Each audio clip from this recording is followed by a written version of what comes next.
बिस्मिल्लाहिर्रहमानिर्रहीम। अस्सलाम वालेकुम। मैं हूं अज़ीम और मैं आज आपके लिए लाया हूं एम एस वर्ड का सबसे पहला लेक्चर। तो आज एम एस वर्ड के सबसे पहले लेक्चर के अंदर हम लोग सीखेंगे कि एम एस वर्ड को कैसे इस्तेमाल किया जाता है।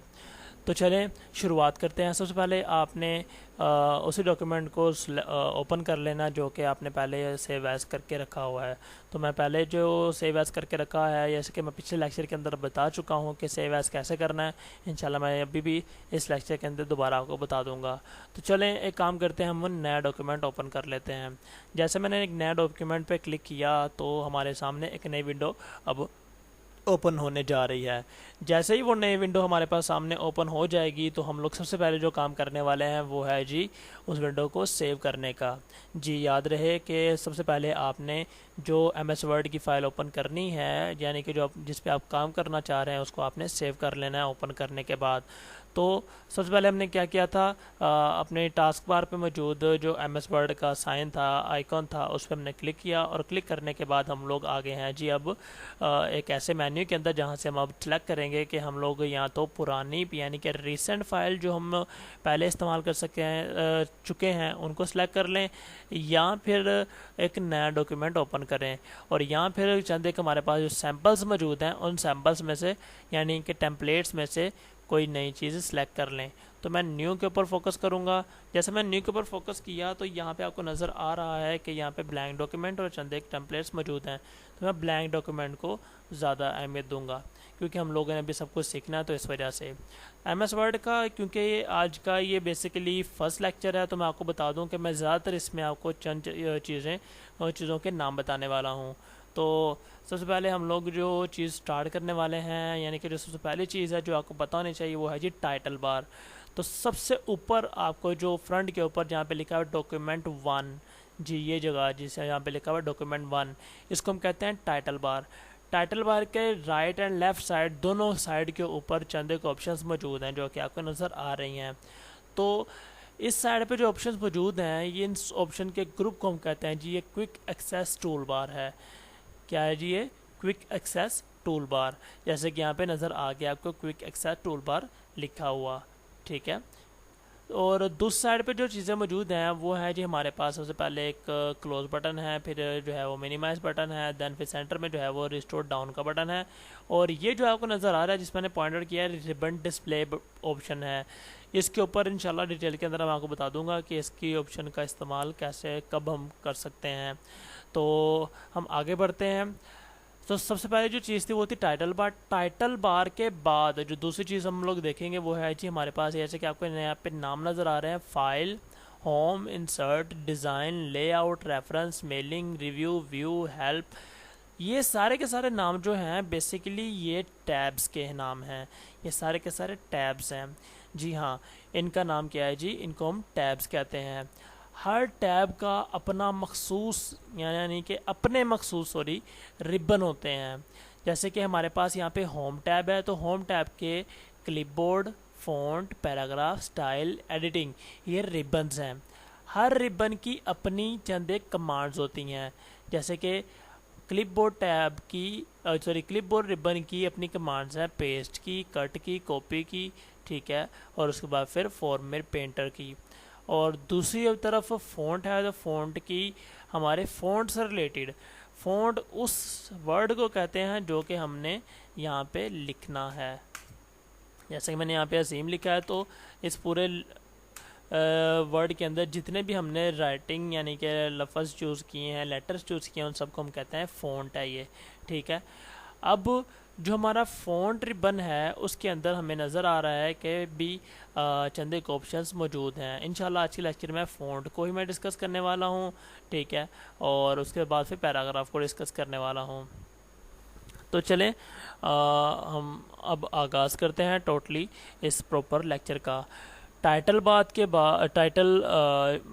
के बाद हमने देखा टैब्स को, टैब्स के बाद अब आ गए रिबन्स। हर एक टैब के अपने अलग रिबन है। इंसर्ट टैब के अपने अलग रिबन है, होम टैब के अपने अलग रिबन है, ठीक है, डिज़ाइन टैब के अपने अलग रिबन है, ठीक है। तो हम लोग अभी होम टैब के ऊपर चलते हैं वापस। तो होम टैब के ऊपर हम मौजूद रहते हुए अगली चीज़ों को देखेंगे। तो यहाँ पे आपको जो ये चीज़ नज़र आ रही है, जहाँ पे स्केल आपको नज़र आ रहा है, ये बेसिकली हॉरिजॉन्टल रोलर है और ये वर्टिकल रोलर है। ठीक है, और इसके साथ ही हम लोग नीचे की तरफ आ जाते हैं। तो ये जो आपको यहाँ पे ये ब्लैंक एरिया नज़र आ रहा है, ये बेसिकली डॉक्यूमेंट विंडो है। यानी कि ये ऐसी जगह है जहाँ पे हम डॉक्यूमेंट को फॉर्मेट करते हैं, उसकी में एडिटिंग करते हैं, उसमें हम लोग अल्फाज लिखते हैं, उसके अंदर हम तस्वीरें इंसर्ट करते हैं। ठीक है, उसके अंदर हम डिफरेंट तरह के साइंस वगैरह इंसर्ट करते हैं, शेप्स इंसर्ट करते हैं। ये सारे का सारा जो आपका एरिया है, ये इसको हम कहते हैं, ये क्या है जी, डॉक्यूमेंट एरिया है बेसिकली। दूसरी तरफ आपको यहाँ पे एक ये स्क्रॉल नज़र आ रहा होगा, इसको हम कहते हैं वर्टिकल स्क्रॉल, और ये जो नीचे नज़र आ रहा है इसको हम कहते हैं जी हॉरिजॉन्टल स्क्रॉल। अब नीचे आ जाते हैं हम लोग। ये जो हमारी बार है, ये बेसिकली यहाँ हम इसे कहते हैं ये नेविगेशन पैन है। ठीक है, ये बेसिकली स्टेटस बार भी हम इसको कह सकते हैं कि ये हमें बताता है कि हमारे पेजेस कितने हैं, पेजेस में वर्ड कितने लिखे गए हैं। ठीक है, उनमें नो प्रूफिंग एरर कितने हैं, लैंग्वेज कौन सी यूज़ कर रहे हैं, और उसके अलावा फिर हम लोग अपना रीड मोड में हैं, यानी कि जो प्रिंटर लेआउट मोड है, यानी कि लेआउट कौन सा है हमारा, उसके बाद वेब लेआउट है, हम जूम इन और जूम आउट कर सकते हैं। तो ये बेसिकली यहाँ पे हमें स्टेटस यहाँ पे शो करती है सारी की सारी बात, तो हम इसको स्टेटस बार भी कह सकते हैं। ठीक है, तो चलें शुरुआत करते हैं। आज हमने जो सीखना है वो है जी हमारा क्लिपबोर्ड एंड फ़ॉन्ट रिबन। ठीक है, मतलब कि आज हम होम के रिबन को सीखने की कोशिश करेंगे। तो मैंने एक लफ्ज़ यहाँ पे लिख दिया है। अब मैं क्लिपबोर्ड के थ्रू कॉपी कट पेस्ट का मतलब आपको समझाऊंगा। कॉपी का मतलब है कि अगर मैंने इसको सेलेक्ट किया, ठीक है, याद रहे कि किसी भी चीज़ कोई भी कमांड किसी लेटर के ऊपर, किसी वर्ड के ऊपर, किसी भी जो है वो चीज़ के ऊपर इम्प्लीमेंट करने के लिए आपको पहले उस चीज़ को सिलेक्ट करना पड़ेगा, चाहे वो फ़ॉन्ट हो, चाहे वो कोई भी दूसरी चीज़ हो। तो अच्छा, जैसे मैंने इसको सिलेक्ट किया तो यहाँ पे आपको मिनी टूल बार एक शो हो गई, शो होती नज़र आ गई। यहाँ पे सारे के सारे ऑप्शन वही हैं जो कि आपको ऊपर भी नज़र आ रही हैं, जैसे कि यहाँ पे है वही ऑप्शंस यहाँ पे भी मौजूद थी। तो बहरहाल क्लिपबोर्ड के अंदर सबसे पहले ऑप्शन है कट की। कट का मतलब है कि जैसे कि आप एक चीज़ को काट के उसको जहाँ मर्जी जो है वो उसको लेके जा सकते हैं और वो पहली वाली जगह से बिल्कुल गायब हो जाती है। ठीक है, तो यहाँ पे भी वही ऑप्शन हो, यानी कि इसका मतलब भी वही है कि मैंने यहाँ से कट कर दिया। अब कट के बाद यहाँ पे आप देख सकते हैं कि पेस्ट की ऑप्शन है। मैं जैसे पेस्ट पे क्लिक करूँगा तो वापस वो आ जाएगा। अब जितनी बार मैं पेस्ट पे क्लिक करूँगा तो मैं अजीम का जो नाम है वो बिना मुझे यहाँ पे एंटर किए, ठीक है, यानी कि बिना अपने कीबोर्ड को टच किए मैं यहाँ पे आसानी से एंटर कर सकता हूँ। ठीक है, उसके बाद आता है जी कॉपी कमांड है। उसके लिए मुझे एक बार दोबारा इसको सिलेक्ट करना पड़ेगा। कॉपी करने से जो आपका लेटर या वर्ड है या जो भी चीज़ है वो गायब नहीं होती। अब मैं पेस्ट कर रहा हूँ तो जैसे आपके सामने है ये पेस्ट होता चला जा रहा है। ठीक है, कट और क्या नाम है, कॉपी कमांड के बाद हम लोग पेस्ट कमांड यूज़ करते हैं। यानी कि पेस्ट का मतलब जैसे हम होता है कि उसको चिपका देना, उसको जहाँ वो रख देना, उसको यहाँ किसी जगह पे लगा देना। ठीक है, तो इस सारा कुछ जो है हम लोग कट कमांड के बाद यूज़ करते हैं। तो इसके साथ ही हमारा क्लिपबोर्ड रिबन जो है वो कंप्लीट हुआ। आपको नीचे ये डाउन एरो नज़र आ रहा है। बेसिकली ये जो एरो है ये क्लिपबोर्ड की जो प्रॉपर्टीज़ हैं हमें उसके अंदर लेके चला जाएगा। जैसे मैंने इसके ऊपर क्लिक किया तो हमें क्लिपबोर्ड की प्रॉपर्टीज़ यहाँ पे नज़र आ गई हैं। ठीक है, तो हम आगे चलते हैं। अगला जो रिबन है वो है जी फ़ॉन्ट रिबन। फ़ॉन्ट रिबन का इस्तेमाल हम लोग फ़ॉन्ट में तब्दीलियाँ करने के लिए कर सकते हैं। जैसे कि सबसे पहले आपको ये नज़र आ रहा है, ये है जी फ़ॉन्ट थीम। आपको डिफरेंट तरह के बहुत ज़्यादा मकदार के अंदर थीम्स नज़र आएंगे। मैं चाहता हूँ कि ये वाला जो मैंने अजीम लिखा है इसका मैं फ़ॉन्ट थीम चेंज कर दूँ, तो मैं यहाँ पे जाऊँगा, यहाँ पे जाकर मैं इसका फ़ॉन्ट थीम सेलेक्ट करूँगा। अब देखें बाकी सारा जो फ़ॉन्ट है वो एक तरफ और ये वाला जो फ़ॉन्ट है वो एक तरफ आपको नज़र आ रहा है। ठीक है, बाकी सारे फ़ॉन्ट एक जैसा है और ये वाला फ़ॉन्ट थोड़ा चेंज हो गया, तो ये थीम मैंने चेंज किया है। अब नेक्स्ट ऑप्शन की तरफ जाते हैं। आप चाहते हैं कि भी ये वाला जो अजीम है ये थोड़ा सा बड़ा हो जाए, तो इसको किसी भी लेटर को बड़ा करने के लिए यहाँ पे हमारे पास चंद एक ऑप्शन मौजूद हैं। हम एक तो यहाँ से फ़ॉन्ट को बड़ा कर सकते हैं, दूसरा ये जो कैपिटल ए है इसको दबाने से बड़ा हो सकता है, और अगर हम छोटा करना चाहें तो एक तो यहाँ से छोटा कर सकते हैं। ठीक है, और दूसरा जो हम इसको दबा कर भी छोटा कर सकते हैं। यानी कि बड़े का मतलब है फ़ॉन्ट को बड़ा किया जा रहा है और छोटे का मतलब है फ़ॉन्ट को छोटा किया जा रहा है। उसके बाद नीचे आ जाते हैं तो ये जी बी का मतलब क्या है। बी का मतलब है जी बोल्ड, यानी कि जो हमने लेटर लिखा है उसको मैं अब थोड़ा सा बोल्ड, यानी कि जैसे ये थोड़ा सा मोटा है वैसे ही मैं इसको भी मोटा या बोल्ड करना चाह रहा हूँ, तो कंट्रोल बी यानी कि बी के ऊपर क्लिक करूँगा। अब बी के ऊपर भी क्लिक कर सकते हैं और एक कमांड भी है जिसे हम कहते हैं कंट्रोल बी। इंशाल्लाह मैं कमांड जो है आपको नीचे डिस्क्रिप्शन में सारी की सारी जो है वो यहाँ पे प्रोवाइड कर दूंगा, ताकि आपको किसी भी किस्म की कमांड MS ऑफिस के रिलेटेड चाहिए हो तो आप डिस्क्रिप्शन से उसको कॉपी कर सकें। हर लेक्चर के बाद मैं डिस्क्रिप्शन के अंदर ये इंशाल्लाह कॉपी कर दूंगा, हर लेक्चर के बाद इंशाल्लाह, ताकि आपको इसके अंदर मुश्किल ना हो। हम आगे चलते हैं। दूसरी कमांड है जी इटैलिक की। इटैलिक का मतलब है थोड़ा सा टेढ़ा करके लिख देना, ठीक है। उसके बाद अंडरलाइन की। अंडरलाइन के अंदर हमारे पास काफ़ी ऑप्शंस भी आ जाती हैं, जैसे कि हमारे पास ये वाली अंडरलाइनिंग है, ये है, ये है, ये है, डिफरेंट तरह की अंडरलाइनिंग यहाँ पे शो हो रही हैं, ठीक है। अब उसके बाद अब आपको यहाँ पे नज़र आ रहा है कि ये एक रेड लाइन इसके नीचे शो हो गई है।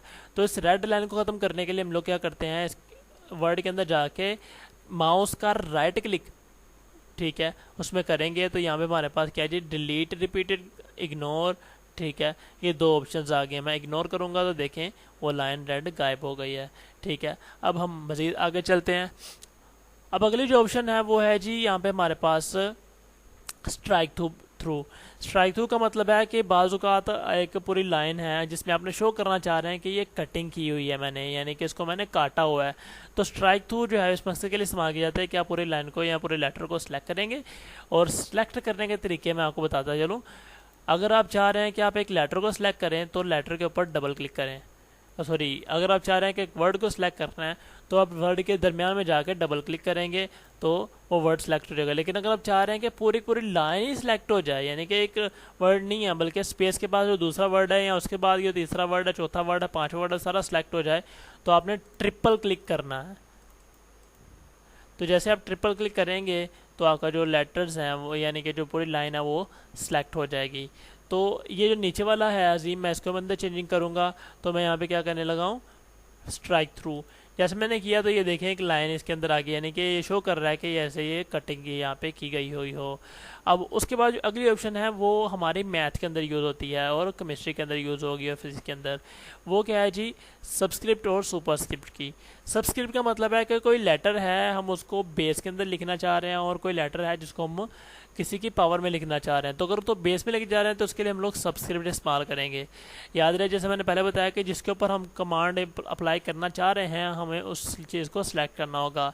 मैं चाह रहा हूँ कि एम जो है वो बेस में चला जाए, तो मैं यहाँ पे एम को सिलेक्ट करके तो यहाँ पे सबस्क्रिप्ट के ऊपर क्लिक करूँगा। अब यहाँ पे आपको नज़र आ रहा है कि एम बेस में चला गया है, और मैं चाह रहा हूँ कि ई जो है वो क्या चला जाए, पावर में चला जाए, ये वाला जेड की पावर में चला जाए। तो ई को सिलेक्ट करके तो मैं यहाँ पे जब इसको क्लिक करूँगा तो ई पावर में चला गया है, ठीक है। अब उसके बाद की जो ऑप्शन है वो है जी हमारे पास यहाँ पे टेक्स्ट इफ़ेक्ट्स की और टाइपोग्राफी की। टेक्स्ट इफ़ेक्ट और टाइपोग्राफी में हम लोग टेक्स्ट के इफ़ेक्ट्स को चेंज कर सकते हैं। जैसे मैं ये जो यहाँ पे एरो मौजूद है इस पर क्लिक करता हूँ तो हमारे पास डिफरेंट टेक्स्ट के इफ़ेक्ट्स यहाँ पे शो हो गए हैं, ये हो गए।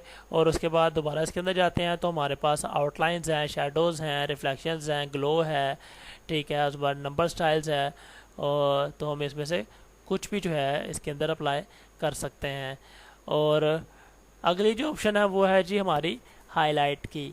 टेक्स्ट हाईलाइट से मुराद ये है कि जो मैंने टेक्स्ट लिखा है पूरे पैराग्राफ के अंदर उसको हम हाईलाइट करेंगे तो ये इस तरह से हाईलाइट हो जाएगा, जैसे किसी हाईलाइटर के थ्रू इसको हाईलाइट किया हो। अगली जो ऑप्शन है वो है जी टेक्स्ट का कलर, यानी कि फ़ॉन्ट का कलर।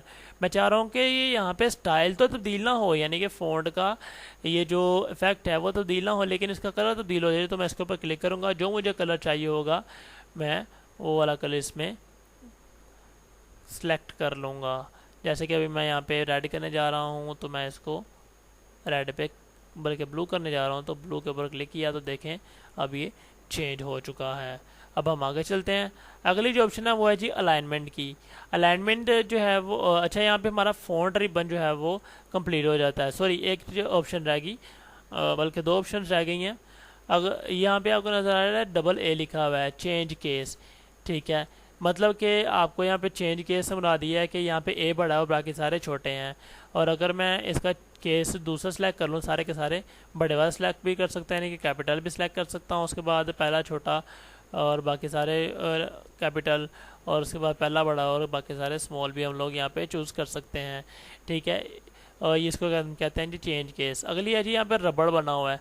इस रबड़ का क्या मकसद है कि आपने अभी तक जितनी भी आप किसी भी के ऊपर समझ लें कि भी कमांड्स अप्लाई की हैं, उन सब कमांड्स को आप कैंसिल करना चाह रहे हैं, तो आप उस लेटर को, उस वर्ड को या उस चीज़ को सिलेक्ट करें और रेजो पे क्लिक करेंगे। जैसे पहले रेजो पे क्लिक किया तो ये देखें वो दोबारा सिंपल हो गया।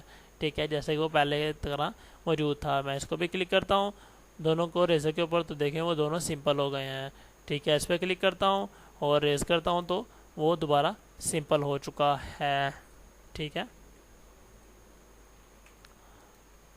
तो चले हम आगे बढ़ते हैं पैराग्राफ रिबन की तरफ। पैराग्राफ रिबन के ऊपर जो सबसे पहले ऑप्शन है वो है जी बुलेट्स की।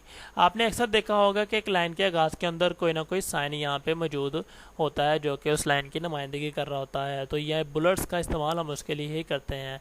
ठीक है, अब जैसे कि आप देख सकते हैं कि यहाँ पे मैंने 4 बुलेट्स लगा दिए हैं। अगली जो ऑप्शन है वो है जी नंबर की। अगर मैं चाहूँ तो लाइन नंबर यहाँ से इसको दे सकता हूँ जैसा मैं चाहता हूँ। और उससे अगली जो ऑप्शन है वो भी लाइन नंबर और बुलेट दोनों को इकट्ठा करके लिखने की है। ठीक है, मल्टी लेवल लिस्ट। अब नीचे अलाइनमेंट्स मौजूद है। अलाइनमेंट्स याद रहे कि 4 तरह की होती हैं। पहली अलाइनमेंट क्या होती है जी, हमारी लेफ्ट अलाइनमेंट जो कि ऑटो डिफ़ॉल्ट है। दूसरी सेंटर अलाइनमेंट, जैसे मैं सेंटर में क्लिक किया तो आपको यहाँ पे नज़र आ रहा है कि ये वर्ड के यानी कि पूरे डॉक्यूमेंट के सेंटर में चला गया है। ठीक है, जैसे मैं इसको राइट करूँगा तो ये राइट पे आ जाएगा, और जैसे मैं इसको लेफ़्ट करूँगा तो ये लेफ़्ट पे चला जाएगा, जैसे कि डिफ़ॉल्ट तौर पर ये सेट था। ठीक है, ये थी हमारी अलाइनमेंट्स की ऑप्शन। ठीक है, अब अगली जो ऑप्शन है वो है जी लाइन स्पेसिंग की। जिन 2 लाइनों के दरमियान आप स्पेस करना बढ़ाना चाह रहे हैं या कम करना चाह रहे हैं, उन दोनों को लाइनों को सिलेक्ट करें और लाइन स्पेसिंग में जाके आप स्पेस को या तो बढ़ा दें या फिर उसको कम कर दें। ठीक है, अब अगली जो ऑप्शन है वो है जी हमारे पास कलर की, लाइन कलर। मैं अगर किसी लाइन को कलर करना चाह रहा हूँ तो उस लाइन में क्लिक करके यानी कि कर्सर लाकर तो मैं यहाँ से उसका कलर तब्दील कर सकता हूँ। ठीक है, और यहाँ से मैं उसके गिर्द बॉर्डर लगा सकता हूँ, यानी कि मेरा ये है तो मैं यहाँ से बॉर्डर पे जाऊँगा और बॉर्डर यहाँ पे क्लिक करूँगा तो देखें मेरे इसके अंदर बॉर्डर लग गया है। ठीक है, ऊपर वाली जो ऑप्शन आपको नज़र आ रही है ये दरअसल जब आप उर्दू टाइपिंग करने लगें तो इस वक्त आपने इसको चेंज करना है। जी हाँ, आप MS वर्ड के अंदर उर्दू टाइपिंग भी कर सकते हैं और इंशाल्लाह मैं इसको भी आपको सिखा दूंगा कि वो कैसे की जाती है। बहरहाल हम अगले ऑप्शन की तरफ बढ़ते हैं, वो है जी हमारे पास सॉर्ट बाय की। सॉर्ट का मतलब ये है कि जो हमने तरतीब यहाँ पे लगाई है मैं उसको चेंज करना चाह रहा हूँ। जो पहले नंबर पर चीज़ है वो एंड पे आ जाए, जो एंड वाली चीज़ है वो पहले नंबर पर आ जाए। तो सॉर्ट करने से मुराद जैसे मैंने किया तो यहाँ पे हमारे पास ऑप्शन शो कर दिया डिसेंडिंग और असेंडिंग की। मैं डिसेंडिंग यहाँ पे सिलेक्ट करूँगा, ओके किया तो याद रहे जो पहले वाला लफ्ज़ था वो बाद में आ गया, जो बाद वाला था वो पहले आ गया। ठीक है, लेकिन अभी ये इसलिए शो नहीं हो रहा क्योंकि हमारे सारे के सारे लेटर्स जो हैं वो अजीम ही हैं। अच्छा, बहरहाल हम मज़ीद आगे बढ़ते हैं। तो यहाँ पे जो आपको ये ऑप्शन नज़र आ रही है शो हाइड्स की। शो हाइड्स का मतलब ये है कि जहाँ पे आपने स्पेस दी है या फिर जहाँ पे आपने एंटर की कमांड यूज़ की है वहाँ पे अगर तो आपने एंटर की कमांड यूज़ की है तो वहाँ पे इस तरह का साइन नज़र आ जाएगा, और जहाँ पे आपने स्पेस यूज़ किया है तो वहाँ पे आपको एरो नज़र आ जाएगा। इसका इस्तेमाल किसी भी डॉक्यूमेंट को फाइनली टच देने के लिए किया जाता है कि उसके अंदर एक्स्ट्रा स्पेसिंग तो नहीं रख दी और या फिर उसके अंदर एक्स्ट्रा एंटर तो नहीं कर दिया हम लोगों ने, तो ये चीज़ चेक करने के लिए इसका इस्तेमाल किया जाता है। ठीक है, बहरहाल हम स्टाइल की तरफ चलते हैं। स्टाइल जैसे कि पीछे हम लोग इफेक्ट्स के बारे में सीख चुके हैं, ये स्टाइल भी वैसे ही चीज़ है। ठीक है, जैसे मैंने स्टाइल पे क्लिक किया तो देखें सबका स्टाइल एक जैसा हो गया। मैंने इस पर क्लिक किया तो सारा एक जैसा हो गया, फिर मैंने इस पर क्लिक किया तो सारा स्टाइल एक जैसा हो गया। आगे आया था जी एडिटिंग रिबन। सबसे एंड वाला रिबन है एडिटिंग रिबन। एडिटिंग रिबन में सबसे पहला जी फाइंड की ऑप्शन। आपने इतना बड़ी किताब लिख दी है, उसमें से कोई एक लफ्ज़ है जो आप ढूंढना चाह रहे हो जो कि तकरीबन को 200 बार आया हुआ है या 100 बार आया हुआ है, तो आपने क्या सिंपल क्या करना है, फाइंड के ऊपर क्लिक करना है और यहाँ पे साइड पे आपने जो चीज़ कर ढूंढना चाह रहे हैं उसको आपने एंटर कर देना है। जैसे मैं एंटर करूँगा तो यहाँ पे आप देखें कि वो कह रहा है कि 20 रिजल्ट्स उसने शो कर दिए हैं, जहाँ पे 20 मरतबा यहाँ पे डबल ई यूज़ हुआ है। ठीक है, दूसरी है जी रिप्लेस की ऑप्शन। जो मैंने सेलेक्ट किया अगर मैं इसको चाहूँ तो मैं यहाँ पे रिप्लेस भी कर सकता हूँ। ई की जगह पे मैं चाहता हूँ कि आई आ जाए तो मैं जैसे एंटर किया और फाइंड ऑल किया तो यहाँ पे वो बता रहा है 19 रिप्लेसमेंट यहाँ पे मौजूद हैं।